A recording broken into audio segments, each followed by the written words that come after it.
सरकार के पूर्व मंत्री और आम आदमी पार्टी के नेता सौरभ भारद्वाज के 13 ठिकानों पर ईडी ने छापेमार कार्रवाई को अंजाम दिया है। आम आदमी पार्टी नेता के घर पर भी प्रवर्तन निदेशालय जांच कर रहा है। जांच एजेंसी ये कार्रवाई दिल्ली में आम आदमी पार्टी की सरकार के कार्यकाल में सरकारी अस्पतालों के निर्माण से संबंधित हजारों करोड़ रुपए के कथित घोटाले के मामले को लेकर कर रही है। पहले पूरा मामला क्या है वो जरा आप समझिए। दिल्ली अस्पताल में निर्माण घोटाला, शिकंजे में सौरभ भारद्वाज। करीब 5,590 करोड़ रुपए का घोटाला। 2018-19 में 24 अस्पतालों के निर्माण को दी थी मंजूरी। अस्पताल निर्माण के लिए 5,590 करोड़ मंजूर किए। प्रोजेक्ट में गंभीर अनियमितताओं का आरोप। 6 महीने में बनने वाला आईसीयू अस्पताल अभी तक अधूरा। कई जगह बिना मंजूरी के निर्माण कार्य किया गया। HIMS को जानबूझकर टालने का आरोप। दिल्ली के एंटी करप्शन ब्रांच ने आम आदमी पार्टी के कार्यकाल के दौरान अस्पतालों से जुड़ी एक परियोजना में बड़े पैमाने पर पूर्व मंत्री सौरभ भारद्वाज और सत्येंद्र जैन के खिलाफ जून में भ्रष्टाचार का मुकदमा दर्ज किया था। जुलाई के महीने में प्रवर्तन निदेशालय ने इस मामले में केस दर्ज किया। वहीं आम आदमी पार्टी नेताओं का कहना है कि कल से पूरे देश में पीएम मोदी की डिग्री को लेकर चर्चा हो रही थी। उनकी डिग्री फर्जी है और आज ये रेड उसी से ध्यान भटकाने के लिए की गई। सौरभ भारद्वाज जी के घर पर फर्जी ईडी की रेड की गई है। ये रेड 100% फर्जी क्यों है? क्योंकि जिस समय का ये मामला है, जब अस्पतालों के निर्माण का ये फैसला हुआ, तब सौरभ भारद्वाज जी मंत्री ही नहीं थे। ये बिल्कुल साफ है कि ये रेड बिल्कुल फर्जी है। मोदी जी की डिग्री के मामले से ध्यान भटकाने का तरीका है। आम आदमी पार्टी को डराने धमकाने का तरीका है।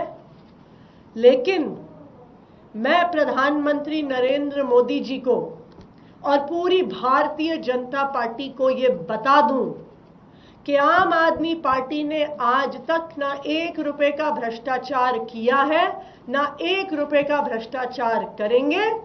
आप चाहे कितनी भी रेड कर लीजिए, आम आदमी पार्टी कट्टर ईमानदार पार्टी है। हम आपकी रेड से, हम आपकी धमकियों से डरने वाले नहीं हैं।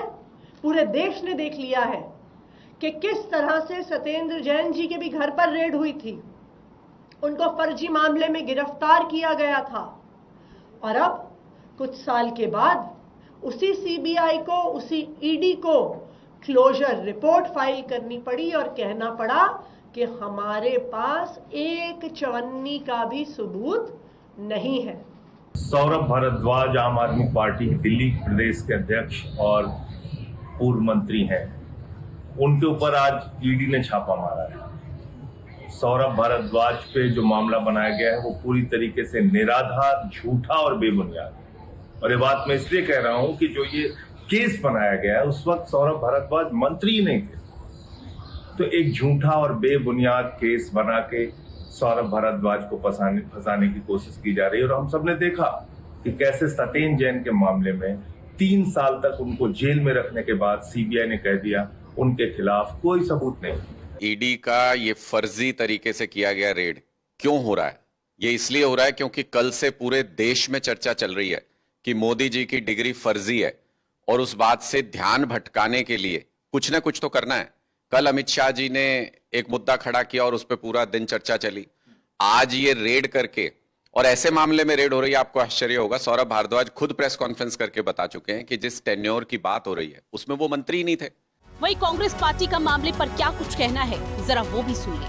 देखिए, ये जो अस्पताल का केस है जिसमें ये केस चला है, मेरे हिसाब से ये करप्शन का केस है और इसमें ये मनी लॉन्ड्रिंग का क्या है क्या नहीं है मैं नहीं पहलू जानता हूँ। लेकिन मैं भारतीय जनता पार्टी का एक तरीका देख रहा हूँ कि महत्वपूर्ण केसों में जिसमें एंटी करप्शन के अंदर चार्ज होना चाहिए, सीबीआई की इन्वेस्टिगेशन करनी चाहिए, वो इसको ईडी में डाल देते हैं। और मुझे शक ये है कि ईडी का इस्तेमाल वो करते हैं सिर्फ डराने धमकाने में। जब उनको ज़रूरत पड़ती है ईडी को विड्रॉ कर लेते हैं, क्योंकि पीएमएलए में ज़्यादातर कुछ मिलता नहीं है और इस कारण से वो अपनी राजनीतिक इसमें फ़ायदा उठाते हैं। अभी आपने देखा होगा आम आदमी पार्टी पर भी प्रभाव डाला, इंडिया अलायंस से वो टूट गए। जगह जगह इंडिया अलायंस के खिलाफ अपने कैंडिडेट खड़े कर रहे हैं, तो हो सकता है ये कोई करप्शन को हटाने वाली बात ना हो। ये इनके और आम आदमी के बीच में किस तरीके से आम आदमी पर और एक प्रभाव डाला जा सकता है या प्रेशर डाला सकता है, हो सकता है उसका काम हो। जांच निष्पक्ष होनी चाहिए, लेकिन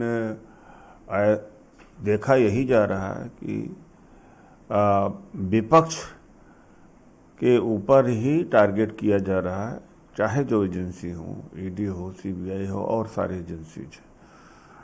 और महाभ्रष्ट व्यक्ति, महा से महाभ्रष्ट आदमी अगर बीजेपी में चला जाए तो उसके खिलाफ कोई कार्रवाई नहीं होगी। अब सौरभ भारद्वाज के 13 ठिकानों पर छापेमार कार्रवाई हुई तो पूरे मामले पर सियासत होना लाजमी है। वहीं बीजेपी आम आदमी पार्टी को आड़े हाथ लेते हुए कह रही है कि केजरीवाल और उनकी सरकार ने दिल्ली को महज लूटने का काम किया और अब सच उजागर हो रहा है। खबर ये है कि ईडी ने 13 जगह पर आज आम आदमी पार्टी के नेता सौरभ भारद्वाज के यहाँ हॉस्पिटल से जुड़े हुए मामलों पर भ्रष्टाचार के लिए रेड मारी है। जिस प्रकार से आम आदमी पार्टी की पूर्ववर्ती सरकार भ्रष्टाचार में लिप्त पाई जाती थी, ये एक और मामला सामने आया है। कोई डिपार्टमेंट उठा लीजिए पिछले वाले सरकार के अंदर, अरविंद केजरीवाल साहब, आपके यहाँ पे तो भ्रष्टाचार ही भ्रष्टाचार होता था।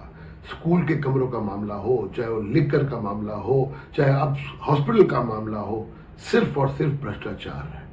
आपको याद होगा भारतीय जनता पार्टी ने पहले इस मामले को उठाया था और बताया था कि किस प्रकार से हॉस्पिटल के कंस्ट्रक्शन के अंदर भारी धांधली हो रही है। सौरभ भारद्वाज के 13 ठिकानों पर ईडी की टीम ने छापेमार कार्रवाई की है। हालांकि ये छापेमारी अभी भी जारी है, लेकिन अब आने वाला वक्त ही बताएगा कि पूरे मामले की दिशा और दशा क्या रहेगी। ब्यूरो रिपोर्ट, हिंदी खबर।